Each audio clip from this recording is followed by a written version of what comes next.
Hey gamers, this is Liz Davidson from Beyond Solitaire, and today I'm going to be reviewing Sleeping Gods. This is a story-driven game from Ryan Laukat, published by Red Raven Games.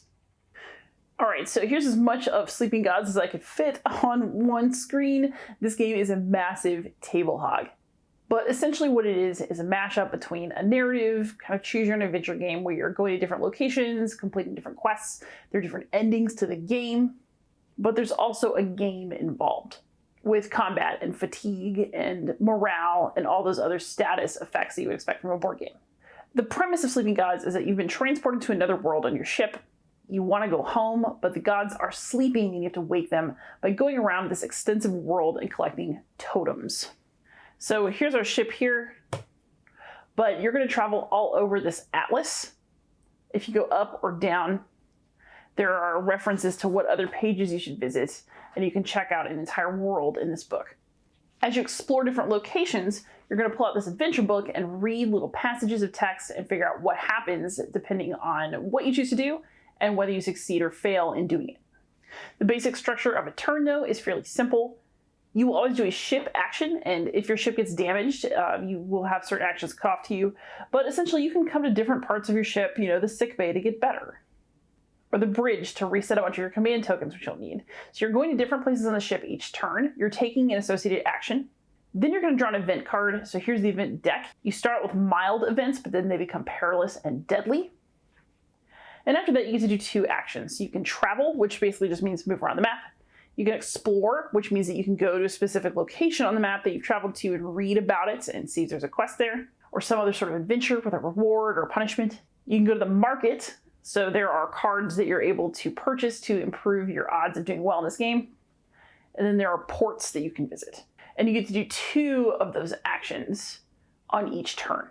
This is a cooperative game, so basically what happens is it all balances out. It's just that if you're playing by yourself, you're going to control all 9 of these characters down here. So we have Odessa, our captain, and 8 crewmates. If you are playing with more than one person, then you're going to split these up equitably, one way or another. As you move through the game, you're going to pick up quest cards. You're going to get keywords that give you different events at various places that you go. You're going to pick up abilities and items. So these characters are going to kind of power up with time. So I would need more space, but you can see that there's little spaces to put cards underneath them. And everybody is equipped with weapons, symbols for skill checks, and some special abilities that are tied to these command tokens that you're going to pick up and distribute to cards throughout the game. Their health and combat stats are also listed, so you will basically be using these little boards for everything associated with your characters. And the game comes with little baggies, so you can save your characters with their current cards and everything else between games, because a campaign that's a full campaign can go up to 10-ish hours. So this game is partially about just reading the adventure book and going on an adventure, but that adventure is melded with game mechanisms. So when you have command tokens on different cards or characters, that essentially means that they can't repeat actions until those command tokens are removed again, and then can be replaced to do the action a second time. You have health to worry about. There are fatigue tokens that will go on your characters when they take actions. And you can use food in the game in order to remove the fatigue and get your crewmates back to ship shape. Your characters will also contribute to skill checks. So basically for a skill check, you're going to need certain numbers of the symbols that are on both our actual character mats and on cards that you're going to see that tell you specifically what skill check you need to do. To contribute to a skill check, a character has to have the relevant symbol, so you'll put them all in on the skill check. And then to see if you pass the skill check, you're also going to flip cards over here from this fate deck.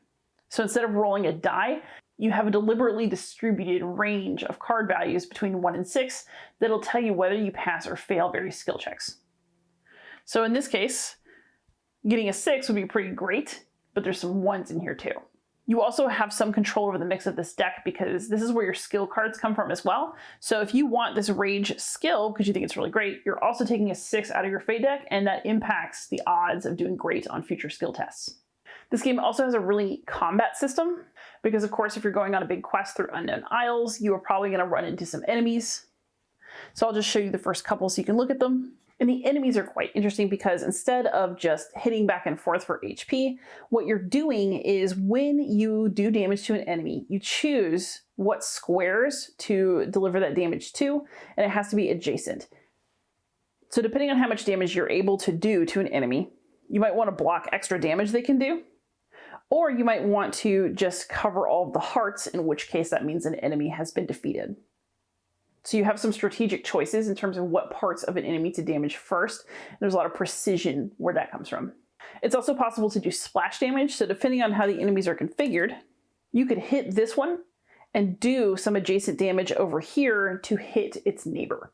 So combat is partially skill checks and paying attention to your weapons. It's also a little puzzle where you're figuring out what you want to cover up and how to do that in the most artful way that makes the most sense in the moment, which I think is quite cool. I'm trying to keep this overview very general and very short because I don't want to accidentally spoil anything. This is a game where you can get different endings and where different things can happen depending on your choices, and you're actually wiser if you choose to play a second campaign. So once you've completed one campaign, you actually carry some of your new knowledge with you into the next iteration. I also want to point out that although it's not the best tutorial I've ever seen, there is a nice little starter guide here for Sleeping Gods, so you can start with a very relaxed walkthrough of what to do on turns, rather than try to conquer the entire rulebook all at once, right at the start. So this is definitely a game that equips you to adjust all of its new mechanisms in a fairly relaxed way. All right, so now for some final thoughts. I really struggled to put these final thoughts together because Sleeping Gods is a game that I really wanted to like. In fact, a game I really wanted to love, and it just didn't quite happen for me. That said, I really do want to note that this is a game that just absolutely does it for a whole lot of gamers, including my gaming bestie Jason Perez from Shelf Stories, and many others who like storytelling games.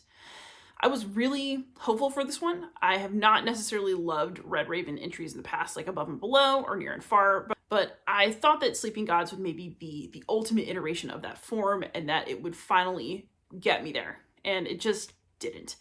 And it's not that the game is bad. The components are gorgeous. The art is beautiful, and a lot of the individual mechanisms are very enjoyable. I actually particularly liked combat, and I wasn't sure that I would. I enjoyed the spatial puzzle of figuring out what parts of an enemy to attack so that I could do splash damage or make sure to do as much damage as possible within the spatial limitations of how attacks work in the game. So there were definitely aspects that I liked, but in the end, I felt that it was maybe a little bit too much work for not enough story. I got tired of managing the fatigue tokens and the command tokens and dealing with the food, when what I really wanted to do was get on with the story. And then sometimes I would get to a new story element and it was a little bit anemic, like the writing was thin, because it's meant to help you get back into the game. So I felt I was doing a lot of game management and not getting enough story back out, at least not for my taste. The exploration aspect is cool, but again, things just didn't feel consistently exciting for me. Because again, it's still a game. So it's like, yeah, okay, well, I have to do another skill check here. All right, well, I'll do another combat there. And it didn't always engross me in a narrative the way that I was hoping was going to happen with this one. So I do think this game is really going to work for a lot of people. But for me, it just felt like too much token pushing, card management, and setup, and takedown. It takes a lot of time to save the game. It takes a lot of time to set it back up. And I just wasn't getting enough out of it to keep me coming back again and again. That said, if this does seem like it's something for you, or maybe you want to have a cooperative adventure with your friends, I do think the game has merit, and I do think there are people that are really, really going to love this. In fact, there are people who really, really love this game. But for me, finding narrative-driven games that I really like is hard because I don't always like the balance of game and story, and that is, again, the case here. So that's my opinion. Sleeping Gods isn't a bad game by any stretch, but it's not one that is going to keep me coming back again and again for campaign after campaign, as it was clearly designed to do. Thank you so much for watching. Please like and subscribe, and happy gaming.